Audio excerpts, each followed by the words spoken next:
એના 10 પ્રમાણ તમે જગતમાં બતાવજો લક્ષ લાઈવમાં.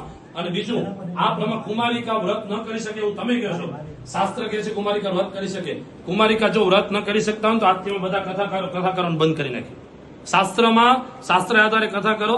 તમારા બોલેલા કે તમારા લખેલા આધારિત કોઈ કથા નથી થતી. બરોબર? કથા વાર્તા નથી, કથા સપ્રમાણ છે. આ વ્રત પરિચય, વ્રત ચંદ્રિકા, તમે કેટલા પ્રમાણ મને કહેશો?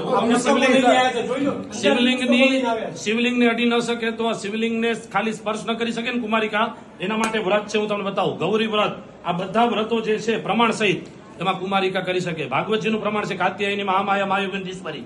એક આ બાલિકાઓએ 5 વર્ષની ઉંમરે વ્રત કર્યા છે. તમે એમ કહો છો કે બ્રાહ્મણો ઊંધા ચશ્મા પહેરાવે. આખી જગતના જયા પાર્વતી, ગૌરી વ્રત, ફૂલકાજરી, આવા અનેક વર્ષોથી આપણે ત્યાં વ્રત થાય છે. તો તમે બોલ્યા એ બધું જગત સત્ય, અમે બોલ્યા એ ખોટું? અમે નથી બોલ્યા, આ આપણું શાસ્ત્ર બોલ્યું છે. અને આમાં ક્યાંય એવો એક પણ મને પ્રમાણ બતાવો કે આમાં લખ્યું છે કે કુમારિકા વ્રત ન કરી. સ્પષ્ટ છે મનુષ્ય પીડા ભોગવતો હોય ત્યારે વ્રત કરી શકે. મનુષ્યમાં આપણે બધા આવીએ છીએ. આમાં કુમારિકા, તમે શબ્દ બોલ્યા છો, બ્રાહ્મણોએ ઊંધા ચશ્મા પહેરાવ્યા અને કુમારિકાને વ્રત કરવાની કઈ જરૂર નથી.